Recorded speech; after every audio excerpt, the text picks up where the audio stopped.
شکوک و شبہات۔ جب کسی رشتے میں شکوک پیدا ہوتے ہیں تو اکثر اسے ختم کرنا بہتر ہوتا ہے، بجائے اس کے کہ یہ دو لوگوں کے درمیان زہر آلود ہو جائے۔ شک زہریلا پن پیدا کرتا ہے، بات چیت میں بھروسے کو کمزور کرتا ہے اور گہرے بنیادی مسائل کی علامت ہو سکتا ہے۔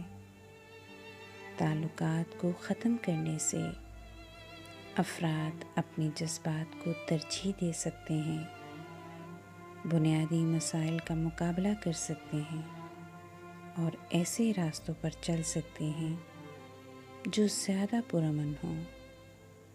اگرچہ رشتہ ختم کرنے کا فیصلہ کبھی بھی آسان نہیں ہوتا، لیکن بعض اوقات یہ تمام فریقین کے لیے سب سے زیادہ بہتر اور بااختیار انتخاب ہوتا ہے۔